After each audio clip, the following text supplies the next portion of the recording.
Okay, this one's gonna be quick. I'm not gonna take up a lot of time today.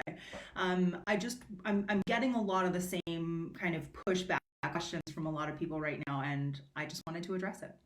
So what I feel like is happening with so many people right now is like they're so keenly aware that they need to be on video, that they need to be either recording videos or creating video content or doing live streams or whatever that is, right? But there's this intense feeling of resistance. There's this, oh my gosh, I'm so uncomfortable with this that like it must mean that it's not for me. Now, the truth really is that all of us feel that way. So this morning I was in the shower and I was thinking about the first live stream that I ever did. And holy crap, I felt like I was going to die before I did it.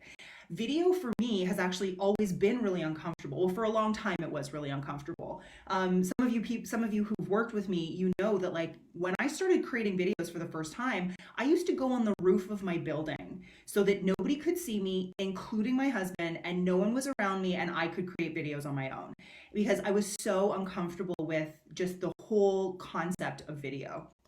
Now, it's actually really interesting. And the reason why I'm bringing this up is because this has actually come up for me today. So what's happened is I'm actually going live in about an hour in a friend of mine's Facebook group who has a massive audience.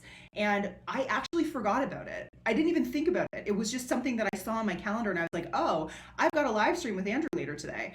And so I was just so aware of the difference between then and now, and really like how far I've come and how far, how far you can come. It just takes some time.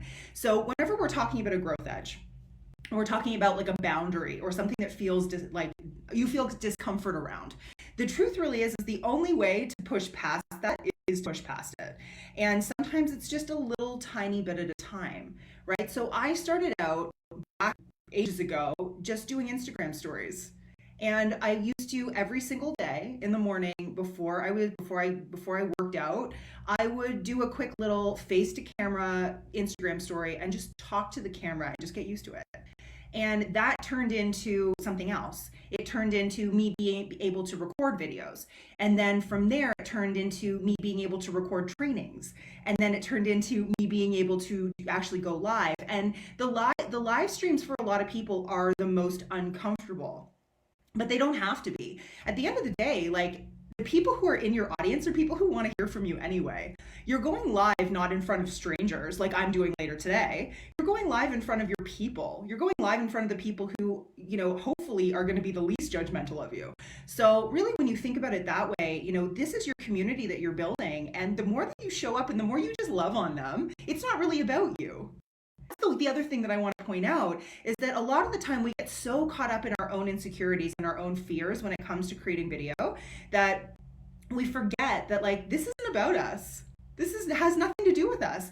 Creating video is about creating value and nurturing others. It's about service, right? If I don't go live and I don't talk about things and I don't create videos and I don't create trainings, my people, the people who rely on me or the people who want to hear from me, they don't get what they want. And so it's the same thing with you, right? Like creating video is an act of service.